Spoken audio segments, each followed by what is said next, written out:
بسم الله الرحمن الرحيم.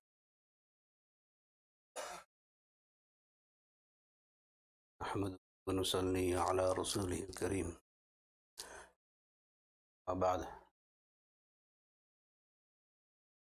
Allah subhanahu wa ta'ala has made us human beings. He has given us many abilities through the five senses, our limbs, our organs, abilities through the mind, the aql, and other abilities. Allah subhanahu wa ta'ala provides everything for human beings they need in order to procure guidance. Hidayah. What is Hidayah? Hidayah is guidance on a right path, true guidance. Human beings are always making choices in life every day. Every day we make choices. Should I buy this, not buy this? Should I do this, not do this? Should I engage with this person, not engage? So human beings are given the means by which they may receive guidance, and they're also given this ability to choose. They choose this way or this way. So whichever way you choose, you will be held responsible for making that choice. Allah subhanahu wa ta'ala does not force anyone to make a choice. Once the choice is made, then the human being is responsible for the effects and the consequences of that choice. This is how Allah manages His command in this world. And whatever choice we make, we will see the fruits of that choice in both worlds, this world and the world hereafter. We have a choice whether to pray or not to pray, whether to eat halal or not to eat halal, whether to have good ties with people or not to have good ties. It's all in your niyyah, it's all in your choice, your ikhtiyar, as they say. So the understanding of Islam is that Allah subhanahu wa ta'ala does not force anyone to make any choice. Insan makes his choice and then runs with it or walks with it or falls with it, whatever the case is. Now the reason I'm saying this is because human beings have choices to make for themselves, and they have choices to make for and with other people. When they make choices for themselves, that may or may not impact others directly or indirectly.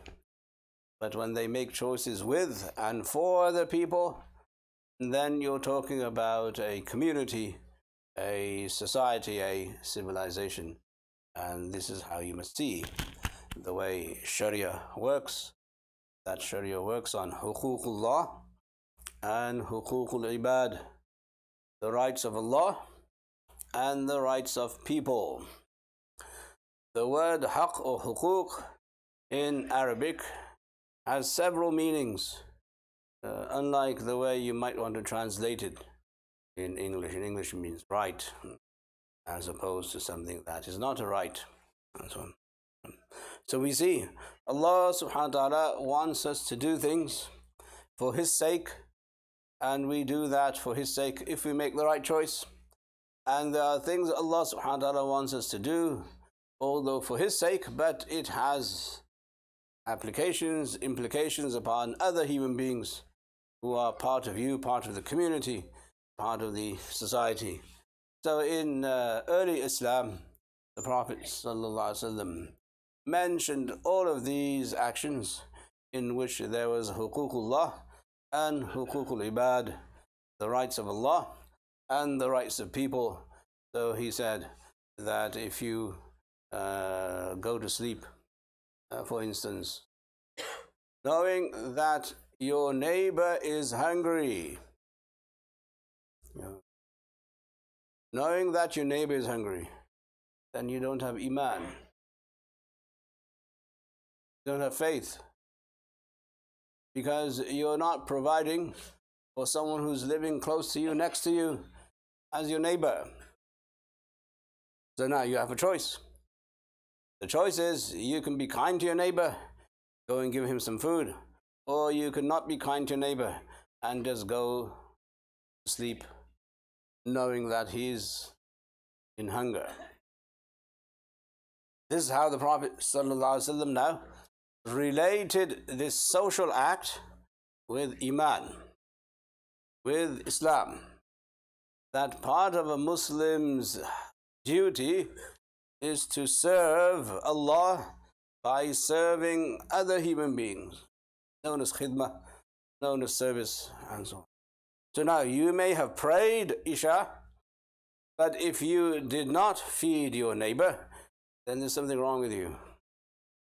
And this is in the instructions of Islam, that we as Muslims take care of each other. This mutual companionship, mutual compassion, mutual respect goes a long way.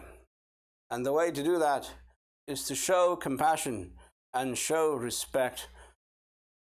So the Prophet ﷺ wanted to develop a community that understood and appreciated that their lives are built around the ability to make a choice. You can make a choice. You can do this.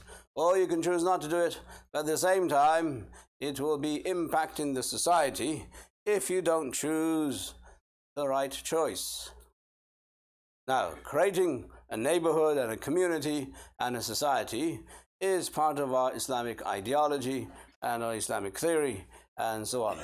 But the way we must approach it is from the point of view of Iman, not from the point of view of social justice. It's about your niyyah, your intention, and it's about the choice you make. I have said several times before that when we are kind to our neighbor, it is because the Prophet ﷺ wanted us to be kind to our neighbor. It is because we believe in Allah and the last day that we are kind to our neighbors.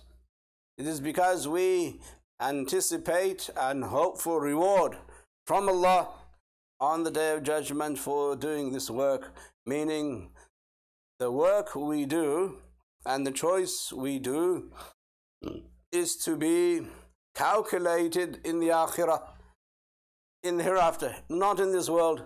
So now your neighbor may need food and you give him food, so his need has been served and his need has been fulfilled.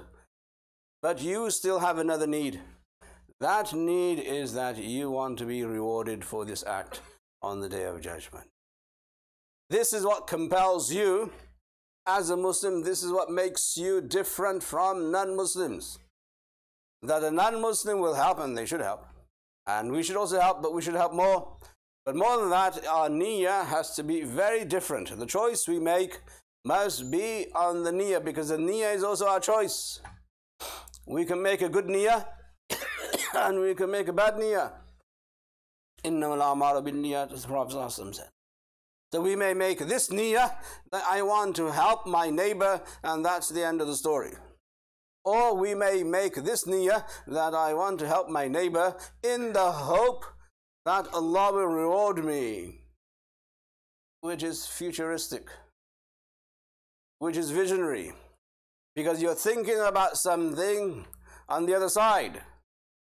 You're not limiting your niyyah to what happens in the world. And if you limit your niyyah to what happens in the world, then you are secular. Then you have a secular understanding of Islam, which is incorrect. So we must ask ourselves every day that we make so many choices every day. Why do we make the choice we make? First and foremost, the choice we make must be halal in the eyes of Allah subhanahu wa ta'ala. It must not be haram. That's a no-brainer for every Muslim. Every Muslim understands and appreciates this. But more than that, when we make the choice in making the niyyah, then we must exercise that choice very carefully. Is my niyyah to please Allah and to expect reward from Allah?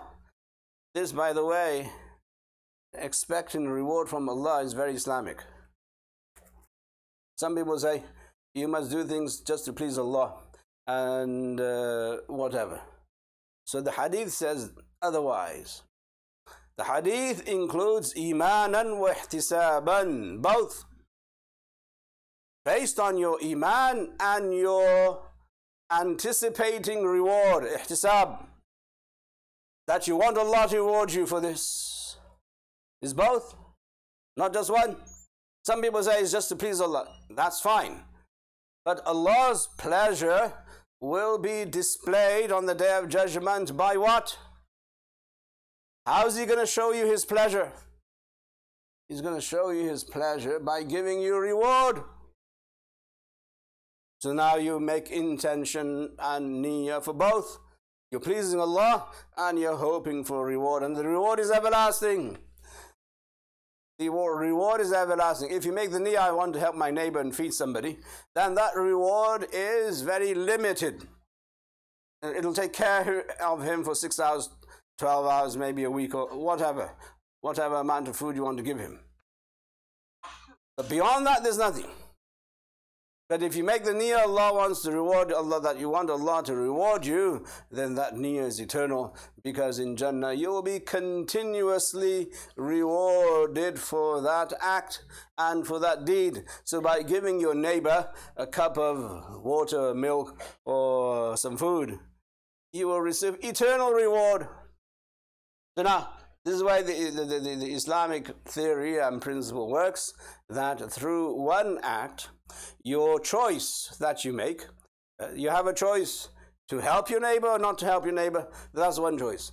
If you decide to help your neighbor, then you have another choice to make, and that is in your niyyah. What is your intention to help your neighbor? If it is just to help the neighbor and fulfill his need, then that is very limited. It's very secular. That is not the purpose of deen. The purpose of deen is to help you help yourself on the Day of Judgment. That's the purpose of deen. That we want you, Allah is saying, we want you to receive reward from the hands of the angels and the hands of Allah subhanahu wa ta'ala on the Day of Judgment. So you carry this reward into Jannah, and once you're in Jannah, the reward of that one act will be eternal, everlasting. Everlasting. So we see that when you understand Islam the way the Prophet ﷺ wanted us to understand, and the way the Sahaba understood, because the Sahaba also had this feeling. So the Prophet ﷺ mentioned in so many ahadith, imanan wa ihtisaban, with iman and faith in Allah, and at the same time believing that Allah will reward us. It is Islamic. It is not un-Islamic, and it is not non-Islamic to anticipate reward, especially from Allah subhanahu wa ta'ala, because when Allah rewards you, subhanallah, Allahu Akbar, it will be without any hisab, bighayr hisab, and it will last forever, it will be eternal. So this is the way a Muslim is going to appropriate his life, understand his life. Every day I make choices. If I make the right choice, then I will see the fruits. And if I make the wrong choice, I will see the consequences, either in this world or the world hereafter. So that's the first test. The second test is in the niyyah. What kind of niyyah do I make? If I make the right niyyah, comprehensive, wholesome, and holistic, according to the sunnah of the Prophet ﷺ, this will make me Islamic, and this will make me a better Muslim than the one who simply says, I want to do this because I want to help someone.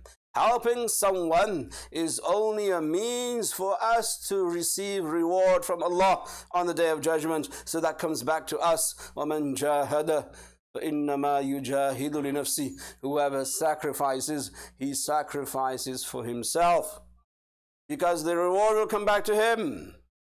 The reward doesn't go to Allah. Allah doesn't need the reward, nor does he need you to act.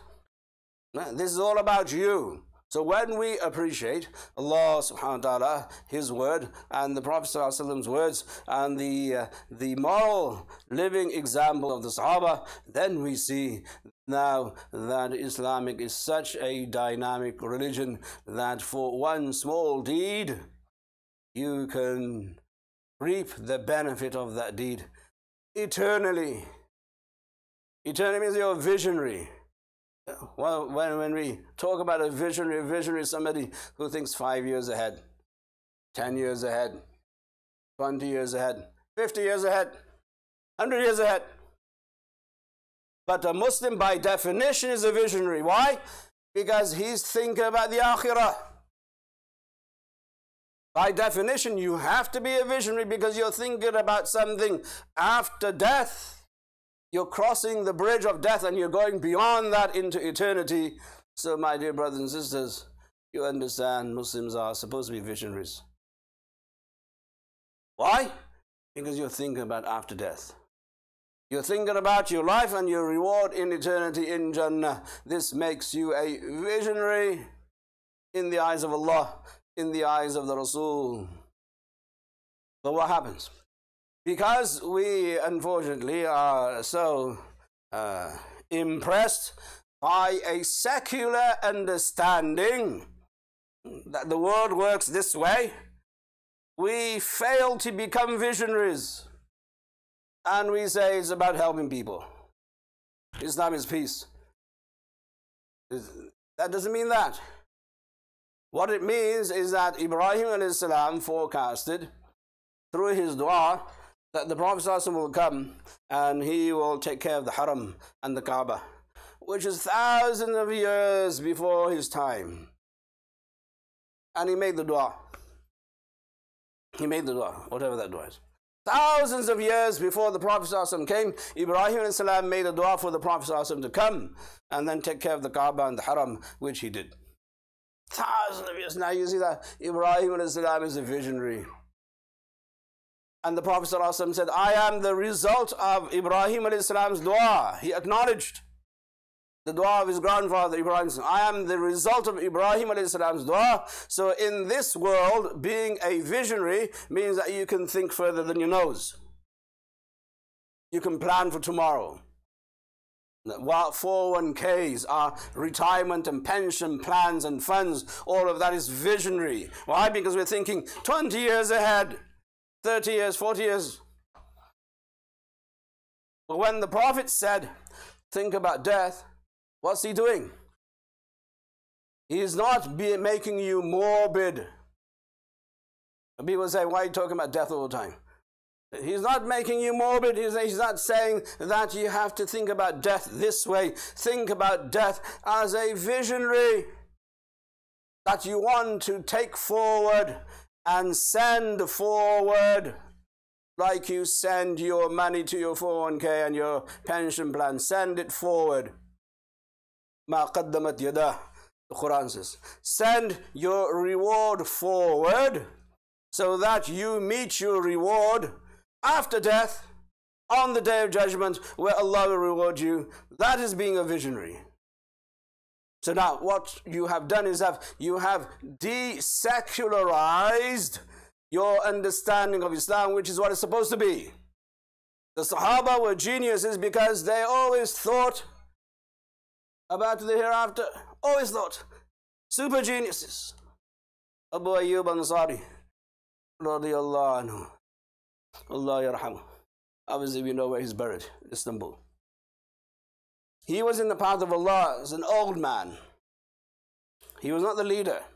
As an old man, he told the commander-in-chief that if I die, then take me to the last place where you camp. Don't bury me where I die. Bury me in the last place of your destination, which was Istanbul. So they said, okay, fine. It's a wasiyah, something he wants us to do. But then they were intrigued. They asked, why are you saying this? He said, because on the day of judgment, if Allah subhanahu wa ta'ala asks me, oh Abu Ayyub, what have you done? I will say, Ya Rasulullah, Ya Allah, I made sure that my body traveled in the path of Allah, and I also made sure that my body after death also traveled in the path of Allah. Ingenious thinking that I want to be a shaheed, or I want to be a shahid, a witness on the day of judgment, that my body traveled post-mortem in the path of Allah, so you can reward me also for that period in which my body traveled as a corpse. That is called being a visionary, and that's how Istanbul became Istanbul, because of the niyyah of this one man, Abu Ayyub Ansari, radiyallahu anhu. That was his vision, that he wants Muslims not to be limited to this dunya, this secular world. He wants Muslims to go into the akhirah so that they may rejoice and be happy with the eternal reward in Jannah that Allah gives us. So the basic message is that we all make choices. The choice which is halal is much better than the choice in haram. And then when we make our niyyah has to be for the akhirah. Our niyyah has to be for eternal reward from the hands of Allah subhanahu wa ta'ala. May Allah accept and give us all tawfiq. Ameen ya Rabbal Alameen.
As we wait for some of the brothers to finish their sunnah prayers, please move forward and fill in the gaps. We do have people waiting outside.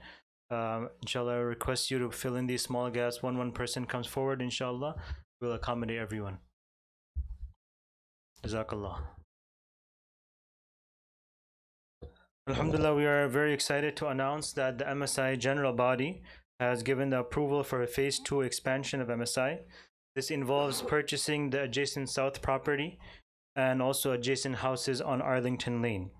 Once we acquire the land, we hope to reconstruct the MSI Masjid to serve the community with much better and bigger facility to meet our growing needs, not just for Salah, but also for women's activities, youth programs, and educational programs, inshallah. And this will also provide ample parking. For this reason, we have planned a fundraiser on December 1st at Shalimar Banquets. Please participate. This expansion is for all of our benefits, our families, and our children, inshallah. The volunteers will be selling the tickets on both of the exits. Please purchase them on your way out, inshallah. Secondly, our second annual Sierra Conference is November 17th. Please register online or on our kiosk and make sure to spread the word and come with your families. US midterm elections are on November 6th. You may register online to vote, but deadline is Sunday, October 21st, and you can get more information on muslimgovote.com. Helping Hands is having a fundraiser for Syrian refugees on Sunday, October 21st. You may see more information on our bulletin boards and support this project also, inshallah. And then lastly, Islamic Foundation is also having a fundraiser on October 27th at Drury Lane. You can get more information on their website. Jazakumullah khair.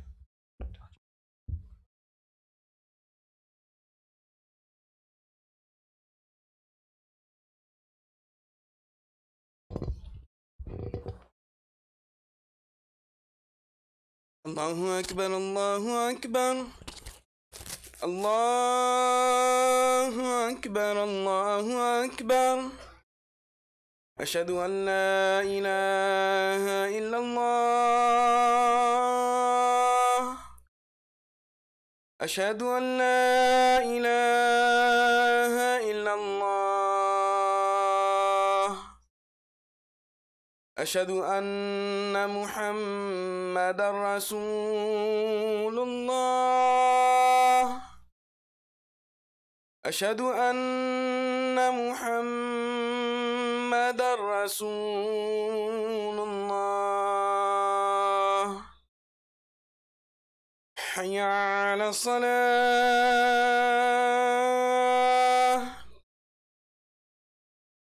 حي على الصلاة.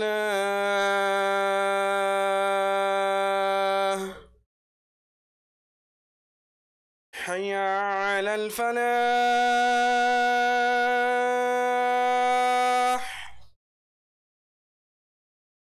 حي على الفلاح.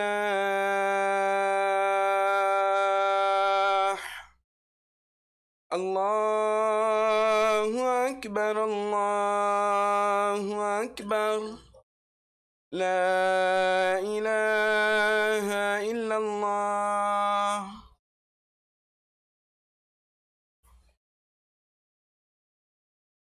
الحمد لله نحمده ونستعينه ونستغفره ونؤمن به ونتوكل عليه ونعوذ بالله من شرور أنفسنا ومن سيئات أعمالنا. من يهده الله فلا مضل له ومن يضلل فلا هادي له. وأشهد أن لا إله إلا الله وحده لا شريك له. وأشهد أن سيدنا ونبينا ومولانا محمدا عبده ورسوله أرسله الله تعالى إلى كافة الناس بالحق بشيرا ونذيرا وداعيا إلى الله بإذنه وسراجا منيرا. أما بعد، فأعوذ بالله من الشيطان الرجيم. والذين جاهدوا فينا لنهدينهم سبلنا وإن الله لمع المحسنين. بارك الله لنا في القرآن العظيم ونفعنا بالآيات والذكر الحكيم. إنه تعالى جواد كريم ملك بر رؤوف رحيم فاستغفروه إنه هو الغفور الرحيم.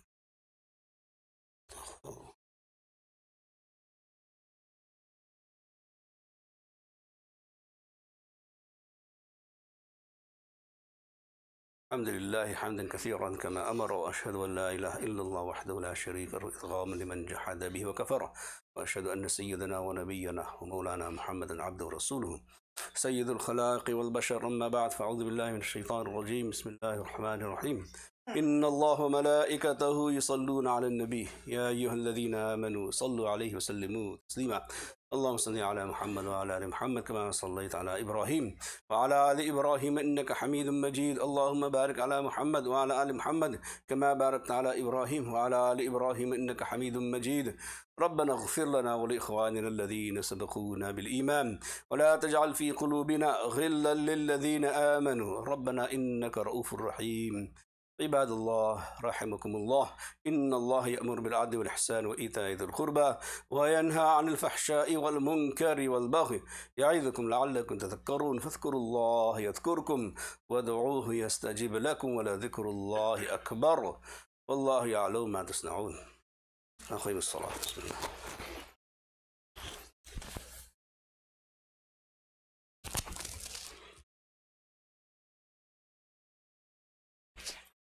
الله أكبر الله أكبر الله أكبر الله أكبر. أشهد أن لا إله إلا الله أشهد أن لا إله إلا الله أشهد أن محمد رسول الله أشهد أن محمد رسول الله. حي على الصلاة حي على الصلاة حي على الفلاح حي على الفلاح. قد قامت الصلاة قد قامت الصلاة. الله أكبر الله أكبر لا إله إلا الله. استووا واستقيموا. الله أكبر. الحمد لله رب العالمين الرحمن الرحيم مالك يوم الدين إياك نعبد وإياك نستعين اهدنا الصراط المستقيم صراط الذين أنعمت عليهم غير المغضوب عليهم ولا الضالين آمين. يا أيها الذين آمنوا إذا نودي للصلاة من يوم الجمعة فاسعوا إلى ذكر الله وذروا